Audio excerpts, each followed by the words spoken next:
Hello and welcome to Gifted Underachievers, the podcast for mid-level creatives with delusional ambitions. In this segment, James interviews me. And aside from a few little peccadillos in his interview technique, I think he got some good information out of me about, how I make money on the side of doing my main creative adjacent work. Hope you enjoy. Yeah, I'm ready. Hey, Pat. Yeah. Yes, James. I'm in the Gifted Underachievers interview lab. Oh, God. And heads up. Mm-hmm. This is one. I'm coming after you on this one. Well, your face. You look so serious. I think I'm supposed to be scared. Yeah, you're supposed to be worried. I'm supposed to be deeply concerned. Honestly, okay. You know what? So I get the feeling. Tell me, does the release of endorphins and adrenaline right now need you? Do you have to go pee? Your condescension is unwelcome here. And is this how you treat your interviewees? Yes. No. Yep. Yeah. This is how we're getting. We're going to dig deep. We're going to dive deep here. Do you have any Smarties? Got anything for me? Should I go get some like a can of gin? Yeah. Well, you might need a can of gin and some Sour Patch Kids. All right, just get it over with. What do you want to know? All right. Well, here's what I want to know. Here's the high level topic, right? Is I am impressed by your ability to come up with alternative revenue streams. And to list them, I would say there's the courses that you teach, which I think you've been fairly to very successful at. They sell out. What can I say? So very successful at. Yeah. Then I would say there's your book, which is done well. Mm-hmm. Then there's your pleasure journal. Oh, God. If you could only ever say that without laughing. Well, you might have to change the title. From Pat's pleasure journal to Pat's itchy sweater notebook. Oh yeah, or how about the Quaker handbook for for self-flagellation? You'd buy that, wouldn't you? Yeah. We use silence as an aggressive tool. Oh, I haven't noticed. Yeah. Let me know when you pull that one on me. What a relief that would be. Oh. Yeah, I'm not very good at it. You're not their fiercest warrior on the Quaker silence. I am not. Yes, I am not on the A team for the Quaker fierce warrior silence aggressor. Patch Kid. Probably. Some Quaker is silently looming in the corner. Nobody notices. I mean, it's probably not that aggressive, even at the getting ready to say something like, have thee thought of your concerns for the culture? No offense to Quakers, James. Well, watch out for the Bonnet Brigade. The bonnet? Oh yeah. The Bonnet Brigade. They make their own bonnets and dress it, and for some reason, I think it pisses them off. What are they angry? They seem it. I don't ever talk to them. They've got their bonnets on. They just look angry in their bonnets. Their gingham bonnets. Anyway. Now that you've distracted me, that's your interview strategy here, Dobes. Yeah. Distraction. Yeah. That's correct. It's gonna work. Yeah, I know. It's gonna work very well. I've talked to you enough that I know how distractible you are. So, but here we are. You are very successful. I wouldn't put the very in front of it. I'm semi-successful. Okay, semi. Mm-hmm. With the courses, I would say very. You're doing a good job. The courses are, I have to say, they're probably one of my strongest Okay. office. Okay. But in all seriousness, so when we're talking about this, we just sort of thought let's explore this a little bit because you've got, some learning from this experience. You've been doing it for years. Mm, It's working. You're in a process of what I would say continual improvement because year yeah. to year, I think you seem to do better. Uh-huh. And so, I have a list of very straightforward, simple questions. And really the first one is, why did you start looking for these alternative revenue streams? Was it curiosity, financial, some mix of both? It was, pardon me. It was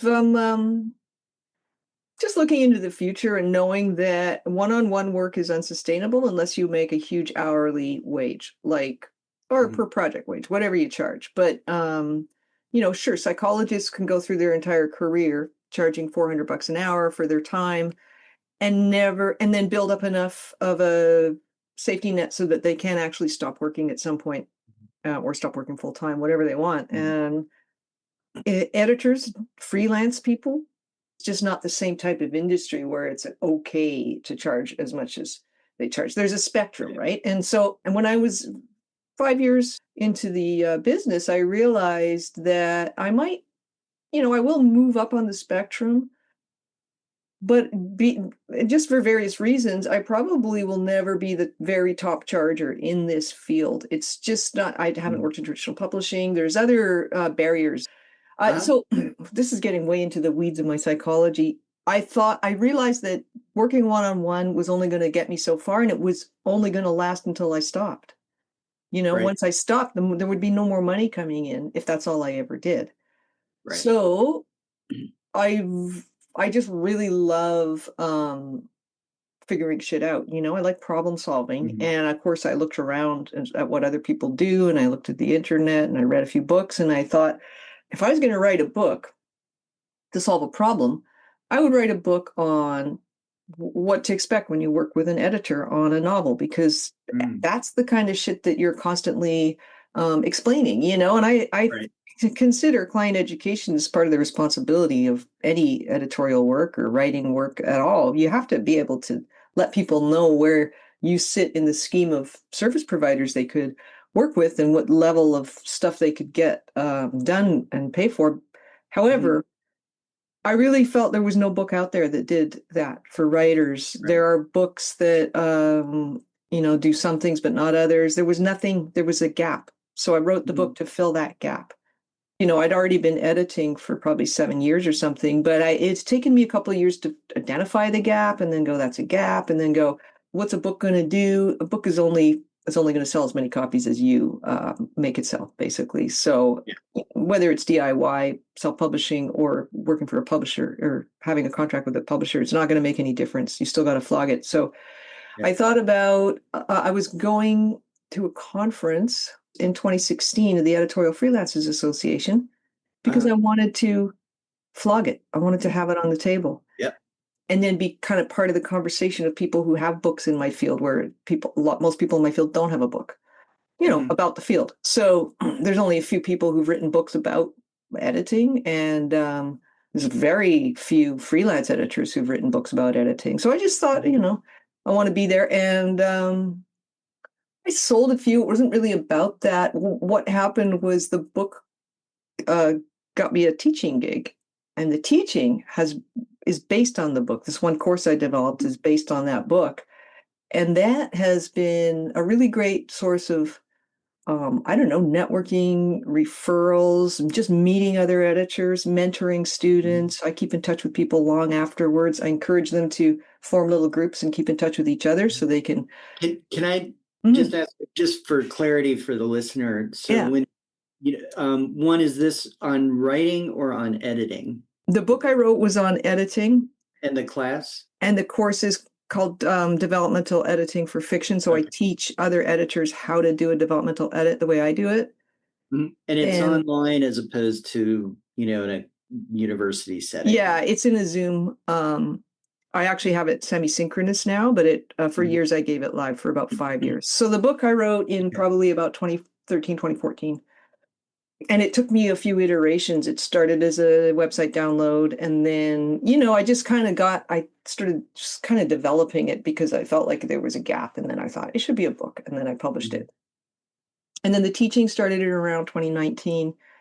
So at that point, I'd been in the business about 8 years, and I had a book, and I had started teaching. And the school I teach through, Editorial Arts Academy, is incredible because it's learned by doing. They use actual real world manuscripts, and me or the other teachers walk you through the process. So it's great for novice editors or people who've only ever studied the theory and never actually edited a manuscript, really learn how to do it. So there's that. And then those two things are probably the things I think of first when I think about other income streams. But I also developed courses for writers and had those on Teachable for a few years. I took them down last year because I was not running them, and I like to run things in cohorts rather than just have it all up all the time. I probably will put one of them back up just to have it up all the time, but I'm kind of shelving that. I ended up having a lot of stuff going on, and I just went, you know what, that course is evergreen. It'll be fine. I don't need to change it or reinvent the wheel. And then there's other little things I do. Well, I do coaching, which is one-on-one, but it's a shorter turnaround times, basically less commitment. Yeah. I mean, I do the coaching too, and it's less intensive. It's a little bit more thoughtful, philosophical in a sense, because you're dealing with story level stuff as well as the writing skills and that kind of thing. So yeah, and I do different kinds of I also coach editors on like little business things. Like somebody can hire me for an hour just to say, here, I've got this business problem. What would you do? And and we'll solve it. I mean, it's very rare, or we'll come up with some stuff they can try, and then but it's been good. So I forget the question. When did I start it, or why? Why? Why was because I knew one-on-one was going to end, and I had to have stuff that was one-on-many. Right. And we go on, it didn't require you coming into your office every single day necessarily. Yeah. Right? Yeah. But you do have to do some maintenance work and, that kind of thing. And so I was wondering if you consider these, truly passive income streams where you can almost ignore them and they're just generating income, or are they not passive and they really require your attention? I would say there's nothing passive about passive income in my experience. There's different levels of engagement. So when you first conceive of and develop anything like a course or a book, there's a great deal of unpaid work to start with. I mean, if you have by unpaid, I mean, nobody's paying you to do it. You're paying yourself. Right. You can hone your concept. You can know that it's going to be good. I've had Editorial Arts Academy and other places like Federation of BC Writers and different organizations ask me to speak specifically about certain things, and then I turn it into a webinar or a course. So it's it's not always me generating the ideas, but it is me creating the information and making it palatable and giving it. So what I would say is at the end, the things that are passive are the products more than the I think courses kind of are a product, but because I like to run them in cohorts, I'm involved and I do give feedback for some of the courses. So that's also, an investment of time and energy when I get to the point in each course where the feedback cycle happens. I'm pretty busy on that stuff. It could be, 15 hours a week. So one of the things that I think to keep in mind is that, there's probably a monetary budget that you need to consider, but there's definitely a time budget. Yeah. You're looking for a return on investment, and you're looking at what kind of cycle you need that return in. So when I first developed the first course I did, not the ones I had on Teachable, but let's say through Editorial Arts Academy, I wanted to develop it because I knew how much I needed a course like that when I was starting out as a freelance editor. And so I just felt like engaged in the whole Mhm. prospect, and I made it what I thought was a really good course, and I got like an unpublished manuscript from a writer. So I had all these exciting things about it, but in retrospect, within the first year or so, I made back the time that I had spent developing it. Mhm. Probably took me 150 hours to develop that course Oh, wow. because of I had to read a bunch of manuscripts to find the right one for the course, all this Mhm. other stuff. Like now Yeah. it's much more streamlined for me to develop a course because I'm faster at Mhm. understanding what I need to do. And I'm faster. I've worked through so many courses with students that I know what matters more to them. Yeah. And, Yeah. so, And then mhm. the other thing that I've noticed too, and I think this is good to point out and highlight a little bit, is when you were thinking, what am I going to offer? You really, in a way, were thinking about what are the common questions that I'm getting Yeah, around what I do. yeah, And then, oh, well, I'm getting all these questions. I'm repeating the same sort of speech and spiel over and over again. Maybe I should come up with a book. yeah. Was the intention initially just, people can get the book before they even, if they're thinking of hiring an editor, they can get the book and answer questions and then come to you? Or what was the strategy there? The strategy was really,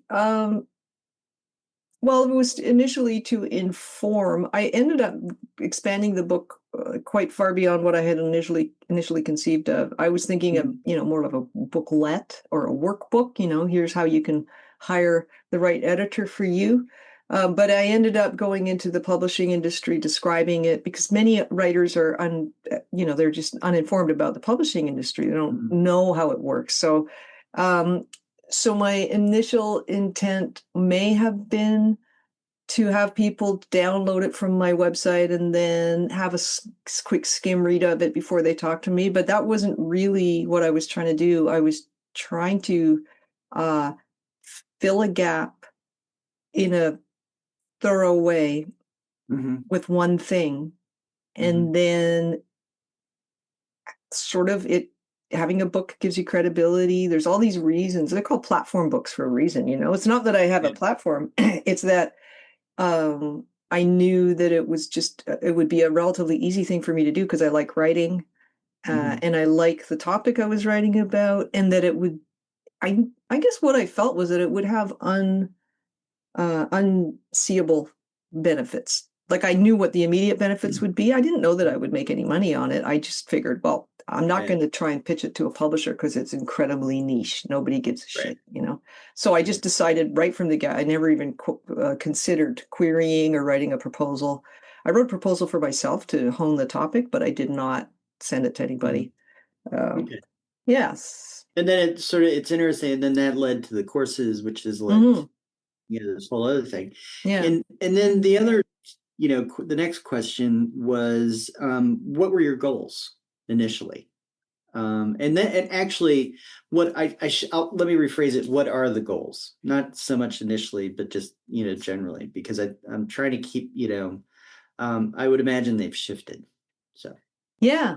Yeah, the goals are to be part of the conversation in a way about the industry I work in and that I really love. wow. Uh, to help writers, because I think everything I do, whether I'm teaching another editor how to do a really good developmental edit, or I'm having a writer read a book, the intent is to have better books out in the world and to not let writers get ripped off by not knowing what they're dealing with. Mm, So yeah. it's a quick and easy way for a writer to figure out, the book is, to figure out how to find an editor without losing their shirt because it's an unregulated field. And it's a Yeah. quick and easy way for an editor who's, maybe done a certificate program at UCLA or whatever, but hasn't ever edited anything. And they Mhm. don't teach them the whole process Right. from beginning to end. So it's just, Right. so the goal now, I think, is to do more of that. I just started doing a mentorship online editing, and I co-wrote the handbook for it because there is no book out there that does Mhm. that, does what we were, what I'm teaching. So I'm like, there should Mhm. be a book, actually. Yeah. Mhm. Yeah. Well, I like this because you're asking yourself questions. You're hearing what's coming in terms of what people are looking for. You are thinking about how to be of service, Yeah, right? To yeah. help somebody find the right editor. And for me with the ghostwriting, I do a lot of that too, and so you're giving me some ideas. But the other piece of this too is that I'll do is really get people to really think deeply. Is this what I want? Yeah, that's a You good know, one. Yeah. is the risk? Is my desire to do this worth the risk, the inherent risk Yeah. of maybe it's not going to work out, that kind of Yeah. thing. And as much as good as we are, it's a really subjective business. Yeah.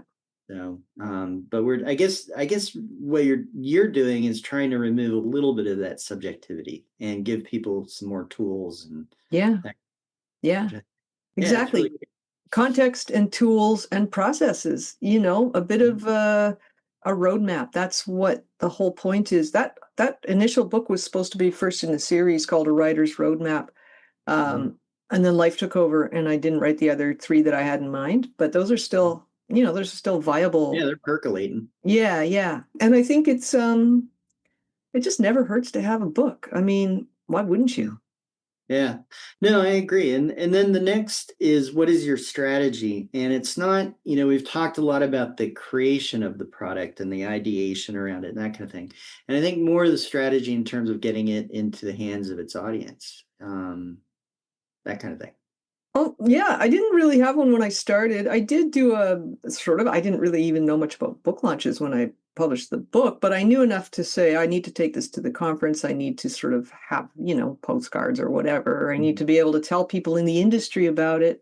I mean, my strategy, even when I was writing the book, was to put a call for copy editors out on the Editorial Freelancers Association job list so that I could alert a bunch of people that there was this book coming down the pipe that they might be able to refer clients to, stuff like that. So it worked on those levels. I would say the more I understood how self-published books get sold, Mhm. um, was to just do the low-hanging fruit in terms of due diligence. So send listings to libraries,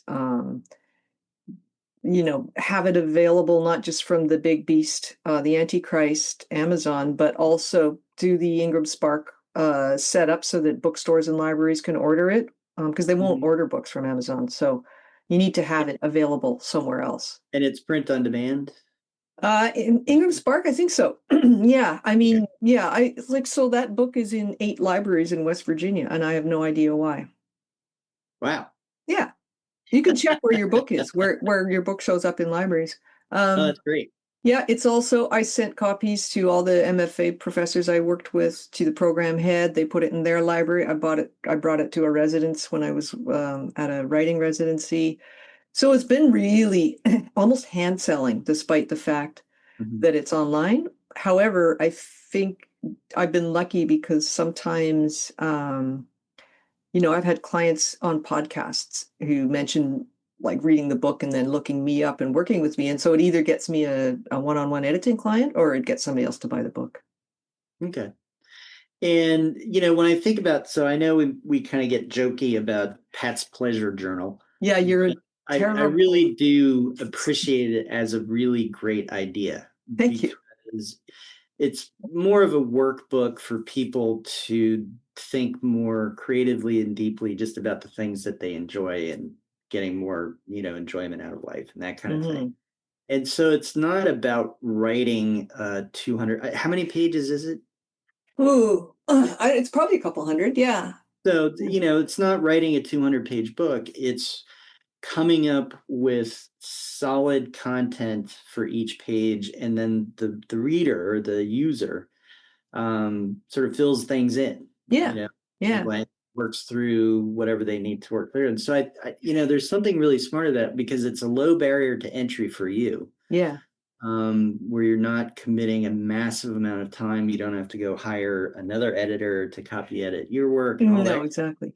and there's a certain, I mean, I don't mean to infer that it's not work, but uh, when you think about the book taking something like, what was it, 120 or more hours, this, To the book. Yeah, it yeah. probably took about that long to write it, if not more. Yeah. So the pleasure journal, I would think, probably took half that, maybe. Well, the first one took 18 hours. Okay, so not even half. No, because it's a low content book, so I repeat there's places to doodle, there's places to make maps. Like I Mhm. conceived it, and there's nothing else out there like it, but it's an iterative thing. You do it over and over. Mhm. It doesn't have to be weekly or anything, but it is a journal. So you fill it in whenever you Mhm. feel like it and write, draw, and do maps of Mhm. places you'd love to go and stuff like that. Yeah, and then each year you kind of update it with new ideas or new Yeah. creative thoughts and Yeah. that kind of thing. So it's like a lower, I don't want to say low effort, but a lower effort product, which I think is really, really smart. I think, with just you and I have been talking about Gifted Underachievers having an adult coloring book, and Mhm. it's kind of like that. It's the concept that's the hard part, and then it's not even the hard part really, it's the fun part, and then it's doing whatever is required to get the product out there, which sometimes is trial and error. I mean, I did a couple of versions with dates where, they it was like weekly, and that just doesn't work for me as a guided journal user. I don't like to do it every week if I don't feel like it. So I Right. just took all the dates off the third iteration and stuff like that. Um, but yeah, I have so many ideas for that kind of thing because I see, people, my family and other like friends struggling at certain points in their lives, maybe they're dysphoric or something for a while, and it's Mhm. like, okay, well, that pleasure journal kind of helps you remember what you like doing because you Ah, can forget, right? yeah. Um, and then I'm thinking about doing a journal for early retirement, or like just before you retire, a 6-month plan for your Mhm. first 6 months of retirement, because people struggle like crazy. Mhm. Yeah. And, and it's funny because you talked about, at some point creative adjacent work, the one-on-one work with clients Hmm. ending someday. Personally, I mean, I guess it's probably going to end at some point because I can't see, or my brain is turned into mush or something like that. But I can't imagine not doing what I do because I like what I do, and Yeah. there's no big pot of money to retire on either, which is part of it, I guess. Hmm. um but do you see this as as part of your retirement plan? Is that also? Yeah, I do now. I certainly didn't when I started doing this stuff because I was in my 40s, but the close so I'm getting to the point where some of my friends are retiring or going to retire in Mhm. the next couple of years. And I know that I'll get called up to go do stuff and I'll want to do it. And I don't want to be working a 50, 60-hour week at that Yeah. point. I want to be maybe working a 25-hour week, and just sticking with a few clients for the one-on-ones, running a lot of teaching that I don't have to show up for every day, and doing that for a few years before I dock my ship. Um, Mhm. it's not that I don't love editing, it's that I also want to write and do other stuff and I want to travel. I just want to kind Mhm. of year back. I think it's a normal life cycle thing. I just Yeah. don't want to grind it. Yeah, well, I think both of us have been grinding as far as work for a long time, which Yeah. is good in a way, Yeah. right? Being busy, you go from the concept of I think I want to do this, how do I do it, to Yeah. like I'm doing too much of it, Yeah. right? Yeah. And victim of success kind of thing. And so yeah, I mean, I would love to get into a 20-hour work week or 25-hour work week, and Yeah. those kinds of things. And so um there's all these sort of semi or mostly scammy kind of things, work a 4-hour work week, and Yeah. all that It's kind of stuff. bullshit. And we need to be clear that we're not talking about that, and this is no get rich quick or anything like that. It's just about trying to diversify Hmm. ways that you can earn income, and bringing in some other ways that are a little less labor, time intensive, resource intensive Yeah. than the full on, the core of what we do professionally kind of thing. Yeah, I agree. And I would say for just anybody who's considering it, make it something you're interested in, make it fun if you can, because that's it's extra. And then if you think about it as Um, I mean, you could call it something besides passive income. You could call it there's my pension, or really you could Yeah, call it a bunch of things. I mean, if you're 35, that's not going to motivate you to do it because yeah, 65 is a long time yeah. away. There's my childcare payment. Yeah, exactly. You can think of it in any number of ways. There's my travel money.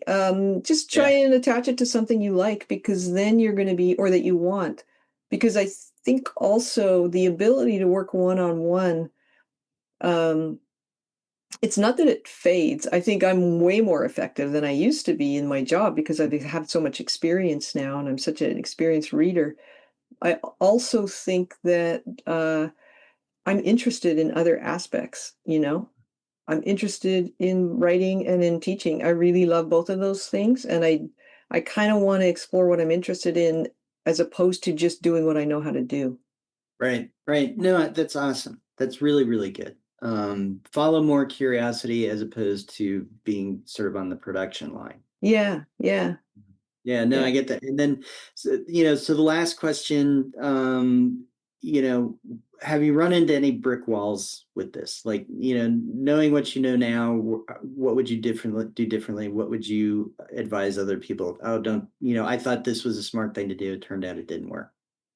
I was pretty lucky. I think some of the I guess mistakes or misapprehensions were that with those first courses I made and put up on Teachable, um, I did not realize how much I would be pushing the river to try and get full cohorts with every course. I was kind of like, wow, this is a lot of marketing to get like 5 students in the first course. And 5 students is pretty good. I mean, the courses weren't super cheap, but they weren't super expensive either. They had Mhm. original content that I thought was really solid. They were helpful. I got great testimonials. Mhm. Um, I also realized that there's a shitload of writing courses out there, and really it Mhm. might have been better for me to aim at getting much less money per course and putting them up through Coursera or one of those massive online learning community Mhm. situations where you make very little money, but it's all automated and you don't have to really deal with anything. Right. And then actually, I do have one more, and because that question that came up as you were talking, and I think this is probably one that's pretty important. How do you think about pricing? I price like I would want to pay, which is I'm not a tightwad, but I have to really understand the benefit to pay um more than if I'm going to pay more than 300 or 400 bucks for a course, I need to know it's going to do what I want it to do. So I price, I don't charge 25 bucks a course. Maybe a couple hundred, and then I'll do promos and discounts and stuff like that. Some of my bigger courses through Editorial Arts Academy are much more than that, but they're also much longer and more extensive and get feedback and all kinds of other stuff. So pricing, I would say I look around at what's out there. I look at editorial organizations that offer courses and writing organizations, and I kind of spitball. Hmm. And I ask people afterwards. I do a survey afterwards and said, "Did you feel like you got your money's worth? Hmm. How much do you think the course should have cost?" Hmm.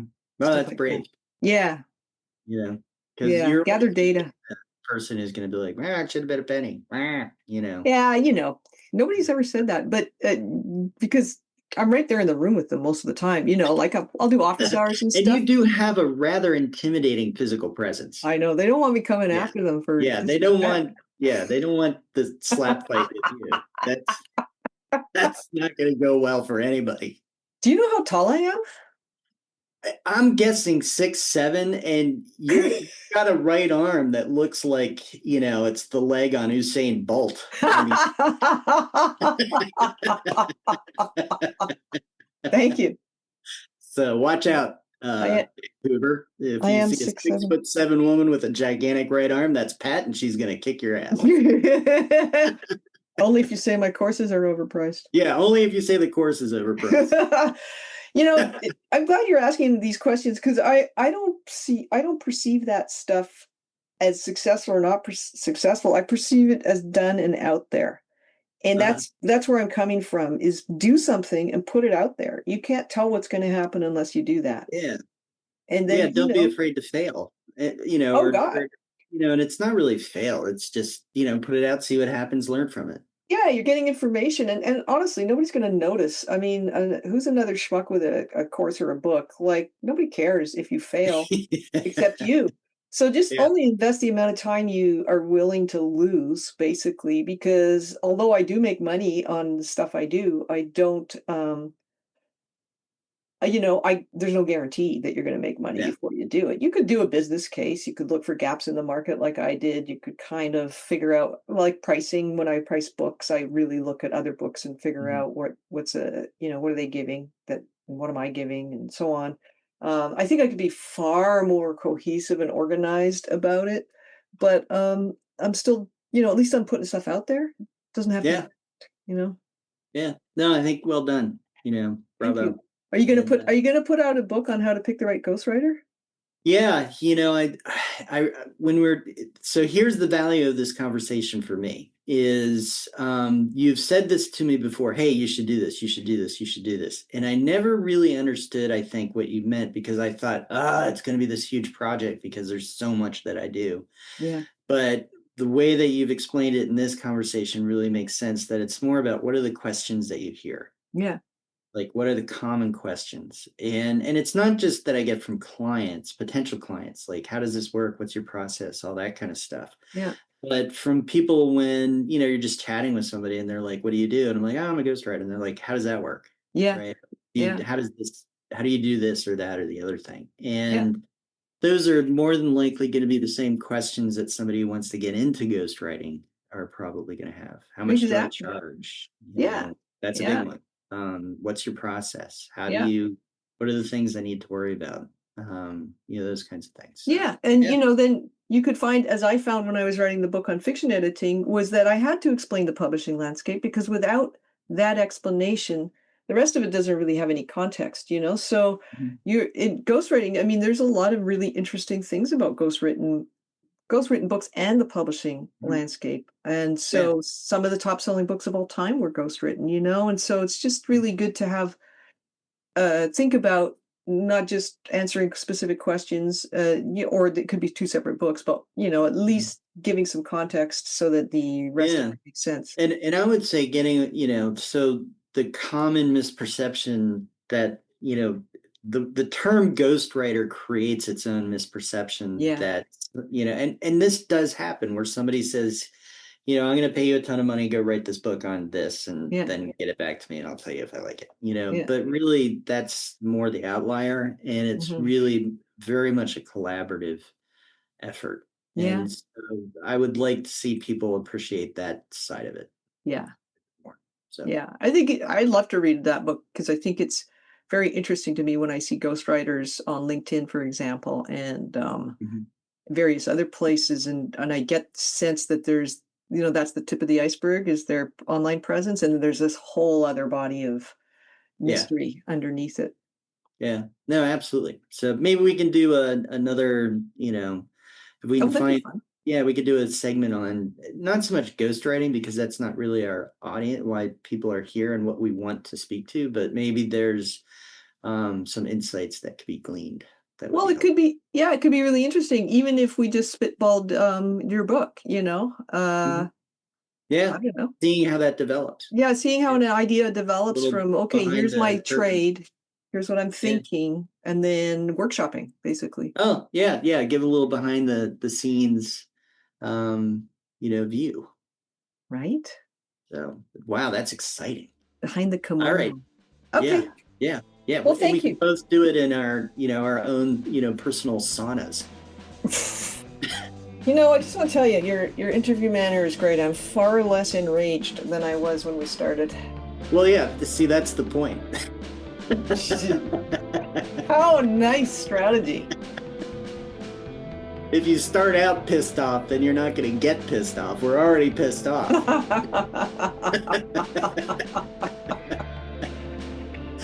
So we can become friends. Oh, All right. all right. Adios, amigo. Video. Bye-bye. Thanks so much for listening to Gifted Underachievers, the podcast for mid-level creatives with delusional ambitions. You can find us on iTunes, Spotify, and anywhere else you listen to podcasts. Hope you have a great creative week.